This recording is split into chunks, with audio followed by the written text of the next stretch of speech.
It's alright. Hush.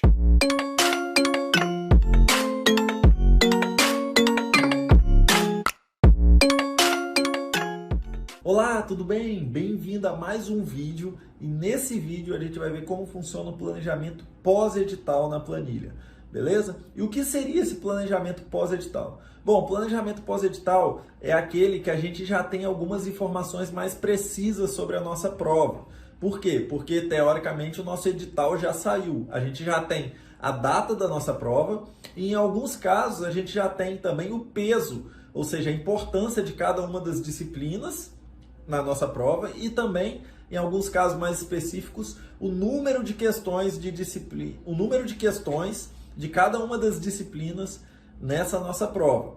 E aí, com base nisso, a planilha consegue criar um ciclo de estudos, um planejamento para a gente mais realista do que aquele que a gente viu no vídeo passado, no ciclo pré-edital. Beleza? Então vamos ver como é que funciona aqui na planilha. Aqui na aba de planejamento, a gente tem a opção nesse botão laranja aqui, pós-edital. Aqui a gente vai ser gerado algumas informações do nosso estudo para essa prova específica. Então, a partir do momento que a gente definir qual é a data da nossa prova e quando que a gente começou a estudar para essa nossa prova específica, a planilha vai gerar algumas informações que vocês vão ver daqui a pouco. Nesse primeiro botão aqui, ó, novo/editar, é onde a gente começa a criar esse nosso planejamento pós-edital. O primeiro campo aqui é para a gente informar qual é o cargo ou órgão que a gente vai estudar, que a gente está estudando. No caso de concurso público, a gente pode digitar aqui o nosso cargo. Se você estuda para Enem, vestibulares, pode digitar a sua profissão do futuro, né? Por exemplo, medicina e etc. Aqui eu vou colocar como exemplo auditor fiscal. Aqui em banca, é a banca que está realizando a sua prova, também é um campo livre. Esses dois primeiros são campos não obrigatórios, né? São campos livres. E esses dois seguintes campos são campos obrigatórios, tá, pessoal? Então, o primeiro é a data da nossa prova. A gente pode colocar, de fato, a data que a gente irá fazer a prova. Então, vou colocar uma data aleatória aqui. E nesse segundo é a data de início dos estudos para esse edital, para essa prova específica. Por que é bom diferenciar isso? Porque às vezes você está usando a planilha desde o ano passado e até o ano passado você tinha um objetivo específico, estudava para uma prova X. No entanto, esse mês você decidiu começar a estudar para uma outra prova, para um outro edital. Então aqui você vai colocar a data que você começou a estudar para esse outro edital. Por quê? Porque a planilha vai contabilizar as suas horas somente para essa nova prova, somente para esse pós-edital seu. Aqui uma outra data que você pode colocar nesse campo aqui é a data que o seu edital saiu, né? Se o seu edital saiu hoje, você vai começar a fazer o seu estudo agora pós-edital e aí você vai colocar a data do dia de hoje aqui. Com isso você vai ter quantas horas você estudou nesse seu pós-edital, quantas questões você fez e etc. Beleza? Então aqui eu vou colocar, por exemplo, uma data 15/5/2021. Aqui eu coloquei mais ou menos um mês atrás, né? Hoje, no momento que eu gravo esse vídeo, é o dia 21/6/2021. Então eu coloquei aqui como se eu tivesse começado a estudar para essa prova no dia 15. Aqui embaixo é semelhante ao que a gente viu no vídeo anterior. A gente vai selecionar somente as disciplinas que vão estar na nossa prova de fato. Às vezes você tinha na planilha 20 disciplinas, mas quando saiu o edital, dessas 20, somente 15 vão cair na sua prova. Então você vai abandonar as outras 5 e vai criar um ciclo de estudos somente com essas disciplinas que irão cair na sua prova, né? Ou que farão parte do seu ciclo aqui. Então vou selecionar aqui 6 disciplinas, por exemplo, clique em próximo e aqui a gente vai preencher aquelas mesmas informações que a gente preencheu no vídeo passado. Só que aqui a gente tem algumas diferenças. Lembra que eu falei que quando a gente tem um pós-edital, a gente tem algumas informações mais precisas? E uma delas é aqui o peso no edital. Em algumas provas, o peso no edital ele é um valor numérico. Então a gente pode aqui selecionar esse valor numérico, se, por exemplo, para cada uma das disciplinas. Então eu vou preencher aqui com valores aleatórios, né? Aqui a minha situação é exatamente igual à do vídeo passado.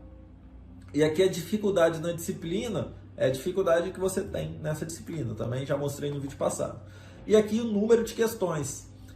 o número de questões que essa disciplina vai ter na sua prova. Em alguns editais, eles já informam, direito administrativo vai ter 10 questões na prova. Então aqui a gente coloca essa informação.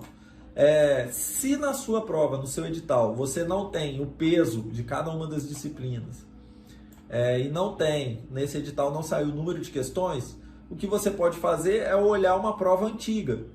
Você estuda para auditor da Receita Federal. Se você não tem o peso de cada uma das disciplinas e não tem quantas questões no edital seu, não fala quantas questões, você pode olhar na sua prova antiga, no concurso passado, e olhar quantas questões caiu de cada disciplina, qual foi o peso, porque aí você vai ter um planejamento mais realístico aqui na planilha, tá bom? Se você não quiser fazer isso, é só usar o que a gente explicou no vídeo passado, que são aquelas informações mais subjetivas. Então, em vez de peso da disciplina, você vai colocar importância, baixa, média ou alta. Só isso, tudo bem? Eu vou preencher as outras informações aqui e quando eu terminar eu volto com vocês.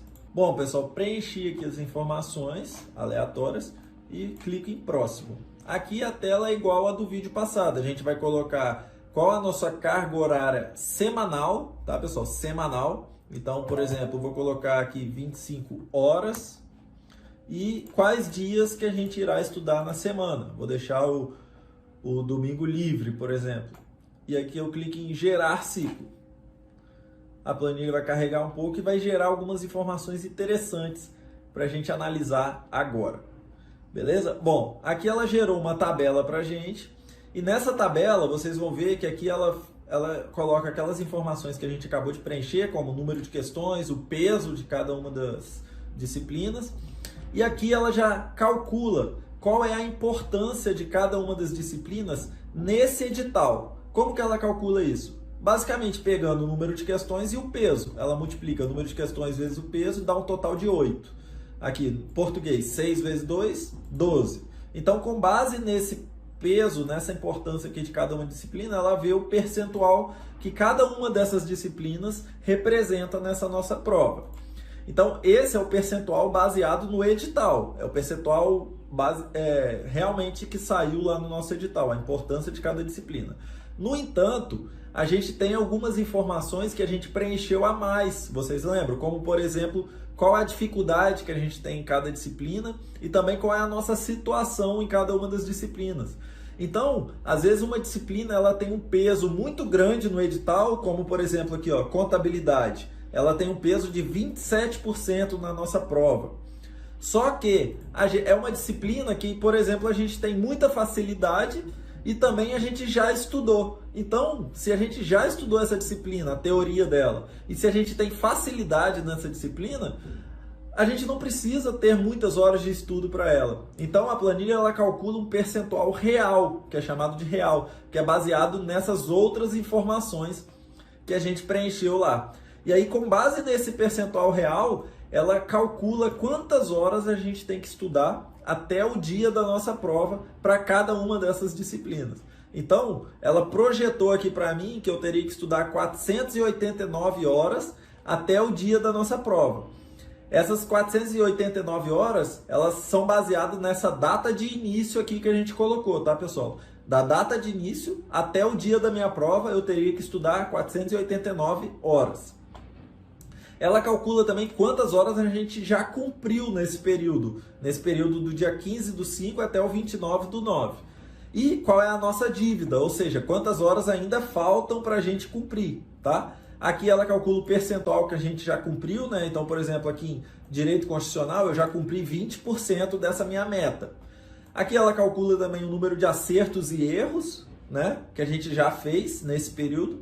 E aqui é o percentual que a gente já cumpriu de questões, né? Quer dizer, desculpa, aqui é o desempenho que a gente está tendo nas nossas questões. Quantos por cento de acertos que a gente está tendo aqui. Aqui em cima, pessoal, são cards que tem algumas informações. Por exemplo, quantos dias a gente já está estudando para essa prova. Então, ó, do dia 15 do 5 até o dia de hoje, que no momento que eu gravo esse vídeo é o dia 21 do 6, já se passaram 38 dias. Faltam 100 dias até a prova, né? Quantas horas eu já estudei até hoje? 51 horas e 28 minutos. A nossa meta é 489,17, igual a gente viu aqui, né? E aqui, pessoal, é interessante, ó, projeção de horas até a prova. Esse foi um campo que eu criei para a gente bater o olho nele.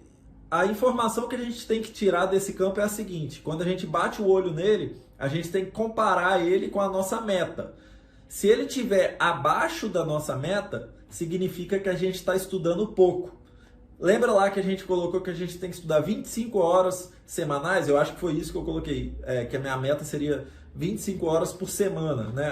Tá aqui, ó, tá aqui no canto, ó, 25 horas de estudo semanal. Se a minha projeção de horas até a prova estiver abaixo da minha meta, significa que eu estou estudando pouco, ou seja, eu não estou batendo essas 25 horas. Agora, se a minha projeção de horas estiver acima da minha meta, significa que eu estou no ritmo bom. Então, provavelmente, quando chegar a data da minha prova, eu vou estar com um número de horas bem maior do que a meta aqui estipulada. Então, o que seria essa projeção de horas até a prova? A planilha está calculando quantas horas a gente vai estudar até a data da nossa prova, se a gente continuar nesse ritmo que a gente está. Ou seja, então, se eu continuar nesse ritmo que eu estou estudando aqui agora, nesse momento, eu só vou conseguir atingir 186 horas de estudo, sendo que a minha meta é 489. Então, eu estou bem abaixo do meu ritmo, beleza? Então, isso é muito legal que a gente consegue ver a nossa projeção até a data da prova. E aqui o número de acertos e erros que a gente fez até o momento, tá? Aqui a gente tem um botão classificar, que é um botão, não tem tanta importância assim, mas ele vai tem duas classificações.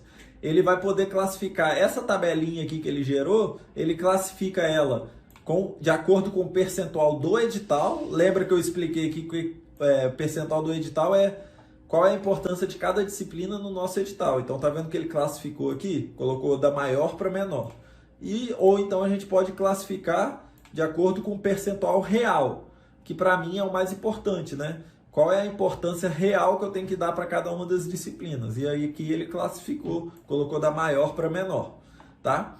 Aqui, quando a gente cria esse planejamento pós-edital, a planilha gera um ciclo de estudos também. Então a gente pode ver o nosso ciclo, que é aqui nessa tela. Na mesma tela que eu mostrei no vídeo anterior, é o nosso ciclo. E aqui a gente vai avançando no nosso ciclo, conforme eu expliquei no vídeo anterior, tá? Se você não viu, volte lá para assistir.